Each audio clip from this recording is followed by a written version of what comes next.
Helldivers, welcome to the channel. I'm your host Thumper, and in today's video, we are going to be taking a look at what many may consider to be the best primary in the game. It was added in the latest Servants of Freedom warbond. There has been a lot of crazy things in this warbond. The GP31 ultimatum, everybody loves, and I think we can agree, is kind of overpowered. The portable hell bomb, I love. I think it's absolutely amazing, and I've had a blast with it playing with friends. It's exactly what I wanted. The video there does exactly what it should. You just blow everything up. The actual most disappointing out of all are the G50 Seeker grenades. These are quite mediocre, in my personal opinion. I will be sticking with thermite or gas nades as of right now, but they're kind of cool, and maybe in the future I'll mess around with them some more. The weapon that I was least excited for when the warbond was first released was the double-edged sickle, mainly because I just thought, hey, it'd be another sickle. It's got light armor pen, but you can shoot longer. Oh, was I wrong. The double-edged sickle is insane. First of all, even though it says light armor pen, it actually has medium pen. I'm not sure if it starts at light armor pen and the more you shoot, because it heats up, it does more pen. But all I can tell you is that it 100% has medium pen. You can deal with anything frontally. So that alone is really nice. It does not have heavy pen, but just the fact that it has medium pen alone is incredible, and it makes it already better than 90% of the ARs and a lot of the other weapons in the game. It's the major problem that I've had with the base sickle is, don't get me wrong, the sickle's really good. But at the end of the day, I'm the kind of person that likes medium pen. I feel like if you don't have to make many sacrifices and you can just deal with more things easier, then I'm going to do that. Like for bugs, I don't mind using the sickle because of the fact you can cut through, bugs pretty easily. But on a bot front, you will never catch me using a sickle. Until today. The double-edged sickle, now that it has medium pen, that's not a problem. Not only that, as we can see, the fire limit is doubled. It goes from 7 to 15. And that is because you no longer really have a heat sink to worry about with the double-edged sickle. This gun can technically shoot forever. If you had a teammate that was constantly stimming you over and over and over while you were on fire, you could just shoot forever and ever and ever. Obviously, that's not a reality, but the reality is that this gun can shoot for about 20 seconds before you catch on fire, and that is insane. Like, that's actually insane. If you compare it to the Liberator Penetrator or the Adjudicator, it's not even close. The fact that this thing has medium pen, the fact that it does a boatload of damage, it's accurate, and best of all, doesn't ever have to reload, it's crazy. It is absolutely crazy. So here we are on a bot mission, and I'm going to just mess around with it and showcase its capabilities. Now, you are going to need to run fire resistance armor if you really want to make this weapon work. It's just kind of mandatory, if you ask me. And that's something that's really fun is you can use this gun, and then you can pair it with something like a flamethrower, and then you can really make the fire armor build work, but you need fire resistance. It gives you this, or for example, gives me 75% more fire resistance, the I-92 Firefighter. However, there is one other armor set which can be a very solid choice as well, and that is the AC2 Obedient and the medium armor version as well, which is the Dutiful. These are the Killzone armor sets, and these give you 50% fire resistance. These are really good, especially if you're on the bug front, but personally, I like fire resistance. The 75% fire resistance alone is really good, and if you pair that with specifically Vitality Enhancement, provides minor damage reduction from all sources for Helldivers, you will take 0 damage when shooting this gun. And I can show you that right now. We can see that I have my fire resistance armor on, and I'm also running the Vitality Enhancement booster. And all I need to do is hold the fire button. Look at how long we can shoot this. And as you're going to see, I take no damage. Even though it's heating up, I can just keep shooting and shooting and shooting and shooting. Keep going, keep going, keep going. My weapon's practically on fire until you reach the maximum, as we can see, the maximum heat. You're not going to have to worry. Now, the nice thing as well is while you are shooting it, let's say you do reach the maximum heat, right? The good news is that you can just quickly reload the mag. For example, I can just reload the mag here, and then I can start shooting a fresh one. So, really, it's no problem at all. And yeah, it's like, that's a huge tip. If any of you have not already messed around with it, Absolutely huge tip. Also, something else, which is really nice, because this gun does have medium armor pen, you can indeed deal damage to the gunships. And you're going to see that here. I'm shooting at the gunships, and if I shoot just a little bit longer, yep, no problem. And as I said, you also deal more damage the more this gun heats up. So if we keep shooting here at this gunship, and we'll take you out in just a couple more seconds. Well, if we don't get hit by artillery in the face, but let's keep shooting here at this gunship. There you go. No problem whatsoever. You can already see why this is so good. If I was using the normal sickle, I would not have been able to deal with those gunships. I would not have been able to pen them at all. So, yeah, I mean, this gun, it just feels amazing. And the fact that you can shoot for 20 seconds almost uninterrupted is kind of wild. I mean, we can head over here, and this will be a great little test to showcase the capabilities of this gun. So I might as well just throw this in there, throw a 500 in there. But for example, this is a Scout Strider. Scout Striders have medium armor. As we can see, dead. No issues. Just completely dead in like a second. That is just insane. Like, the fact that I can do all of that with a gun that I love this gun. I did not expect this to be as good as it was. And the more I mess around with it, the more I realize that this is, like, the biggest hidden gem out of the warbond, by far. Like, this is an absolutely incredible thing. Again, like, we can see here, I'm just going to shoot at this gunship, and eventually I will take it out. Which means you no longer have to worry about, you know, your quasar cannon or something that's on cooldown. You can just take out the gunships with your primary. So we just use a quick stim, we pull out our primary, here we go, you're dead. You can see it does a lot of damage as well, and because it's very accurate, it's not hard to take out the heavy devs or any of these other big boys.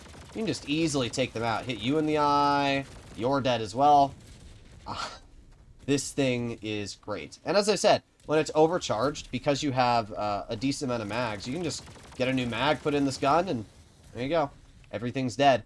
And you're never really going to run through the heat sinks anyway, so you just move on, keep on going over and over and over. This feels so darn nice. I mean, you can already see on the bot front how this is going to be amazing.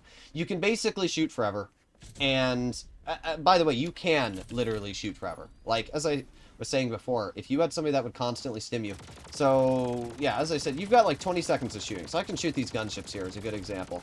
So I can just keep shooting here over and over and over and over. And we'll take out this first gunship. There you go. And then, let's just say I'm shooting at the second gunship. Well, if I really wanted to, I can just stim really quickly. And then I can keep shooting. And even though I'm on fire, I can literally just keep shooting even though I'm on fire. And then I can just stim again.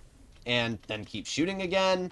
So even if your gun is overheated, it's really not that big of a deal as long as you're using it properly. And you can see with the fire resist armor, you have enough health that it's really not going to be that big of a deal anyway.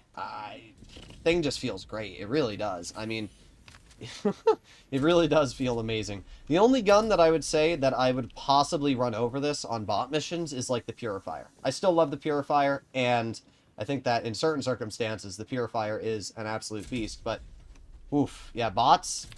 I mean, there's not much to really show on the bot front because there's not too much more you can pen.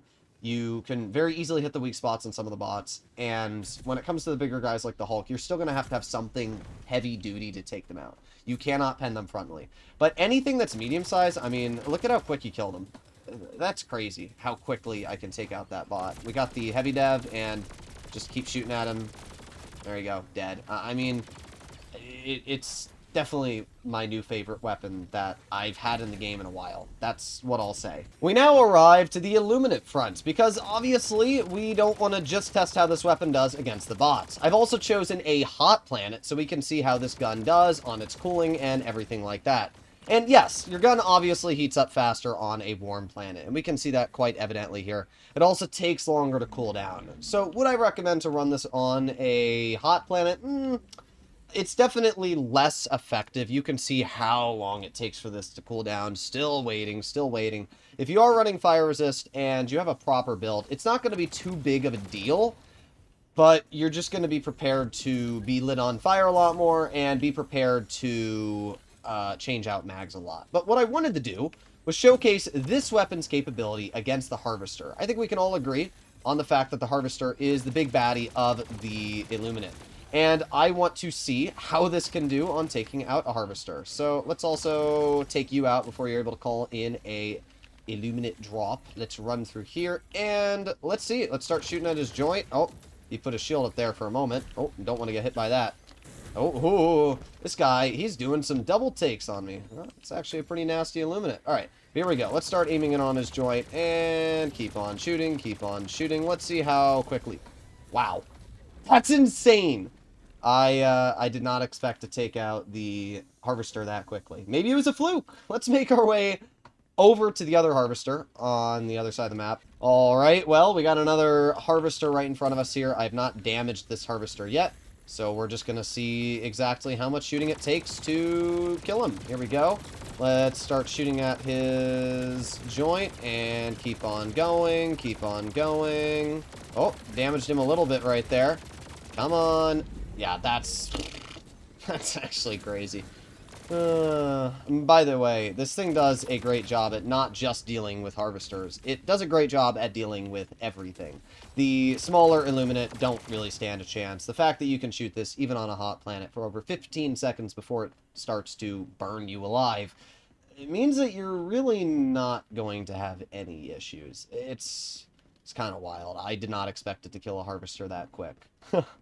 We actually have a bunch of Illuminate chasing us right now, so let's see how it can do with a little horde of them. See how many kills we can actually rack up.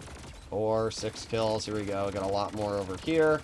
And you're going to see what happens when it kind of overheats. But, like, the fact that I've not had to reload yet and I've killed 18 Illuminate is kind of crazy. This just feels great. I mean, look at that. Little horde, gone. And then you got the jetpack guy.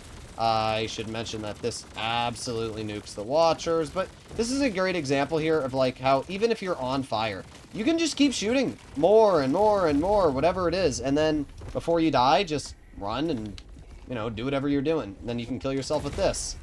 And then we have the most obvious of all fronts, the bug front. I really feel like this is where you're going to see this weapon completely shine. And it's due to the fact that on the bug front, you're not only going to be able to just mow down hordes and hordes of bugs, but with the constant flow of ammo and the never having to worry about reloading, I mean, look at this. I can just sit here and I can just chill and mow down all these bugs here. And then now that my napalm barrage is coming down, let that do the rest of the work. This just feels so nice. You never, ever have to worry about ammo, ever, really, using this gun. And it's going to be a hard adjustment for me once I'm done using this and going back to some of my other weapons to, you know, constantly reloading. And I don't know. I just feel like after using this gun, it's just, this is so incredibly nice. I mean, we can see here taking out an Alpha Commander, no problem whatsoever. Off with his head, and you are dead. And this here is kind of your average planet, so it's not a hot planet, it's not a cold planet, it's just an average planet. But we can see how easily it deals with most of what's being thrown at us here. Alright, well, we've made it to the first area to destroy the enemy eggs. So I'm just going to throw a cluster bomb right over there, and that should hopefully do a decent job at destroying most of that. And then I can head in after that cluster bomb does its job. And here we go. Let's see. That got 0 eggs taken out? Breh. Alright, let me throw the cluster bomb, like, right in there. Oh my god, they artilleried their own eggs. That's absolutely hilarious, actually. Alright, so that cluster bomb I would hope would do a little bit better of a job. There you go. Well, not a crazy amount, but you know what? That's why we got our gun. We can just destroy them all. No problems whatsoever. Here we go. You know what? You know what? You want to go? Then you're going to get it. I'm going to throw the orbital napalm barrage in there. Throw my cluster bomb in there. I don't think that those eggs are going to last much longer. I think that they are probably going to be destroyed. Yep, there you go. Alright, eggs have been destroyed. I'm going to head over to the research, oh, not the research, but the illegal broadcast, and start up the next area. Done. Mega nest eradicated. And honestly, while it was a pain, I only lost 1 life in the process, which actually isn't as bad as you would probably think. I mean, yeah, pretty painful, but I can tell you that the not needing of reloading is... it's just huge. Like, never needing to reload is it's helping me out a lot on completing these tasks. I still got 20 minutes left. All I need to do is get these 2 final locations done, and we'll be moving on. And would you look at that? We got some more bug holes right... Well, not bug holes, but bug eggs right in front of us. So we're going to try and deal with all of this as we can. Obviously, I think they're going to call in a bug breach at some point here, but I'm going to try and kill them before they do. That's the goal. And not too bad so far. Destroy this, destroy this. Oh, that's pretty easy. Okay, don't have to worry about that anymore. Ah, great. Our favorite friends are here. Yeah, you're done. That's where you can see, like, even though I get lit on fire, it's still beneficial to just keep shooting and jump and kill a stalker rather than getting rushed by it. So there are definitely situations where not having to reload is kind of massive. I've been able to make my way over to the last cluster of terminid eggs, and I think 1 cluster bomb right in the center there should probably clear that entire area out. It did most of it. Only 1 more egg to go, and we will be completely done. So, yeah, not too much of a worry here. This has been, honestly, a pretty chill mission set. Clearing the Mega Nest is always a pain, especially if you're a solo player, but, I mean, we did it all. There you go. Destroy eggs complete. I don't know if there's anything else on the map, to be honest. I obviously can't find things on the map because it's completely obscured, so I'm just going to cut through the middle here a little bit, look for any objectives that I may be missing. I mean, that might be a bug hole right there I pinged, but yeah, I'm going to look for some objectives I may be missing, and apart from that, I'll probably end off today's video. Now, impalers. I do not like impalers. I don't think any of us like them, so I will go out of my way to kill an impaler when I see one. And what's great about this GP31 Ultimatum is that it does one-shot impalers. I think we can all agree that that is a lifesaver. Of course, looks like they called it another bug breach, which is not what I'm looking forward to. Alright, well, I'm just gonna call down a napalm barrage over there. Let's throw a thermite on you. Let's try to get the heck out of here. I'm gonna shoot that over there. That'll pick up some kills for me, and then I can kind of climb up this and hopefully escape. Let's use a stim. Looks like I'm in my own gas, and I got fire resist, so that doesn't really matter. Bye-bye. That's great, honestly. I had so much fun on this mission. Normally, solo level 10s can be really painful, but all I had was a napalm barrage, cluster bombs, the GP31 Ultimatum, and my primary. We beat everything. It's such a good showcase of this new weaponry. There you go. Every single optional objective done. I missed 1 bug nest. I couldn't find it. I looked around the map. Actually, we missed 2. I looked literally everywhere. I couldn't find them. I would have gone out of my way to destroy them. I still had plenty of time left in the end, but I don't like stinky maps. Stinky maps are cringe. Alright, I'm assuming 800 kills. I don't know how many we're going to get, but usually 800's like the ballpark, I guess. There you go, 824 kills. I only died 3 times on a solo level 10. No complaints from me, really. No complaints whatsoever.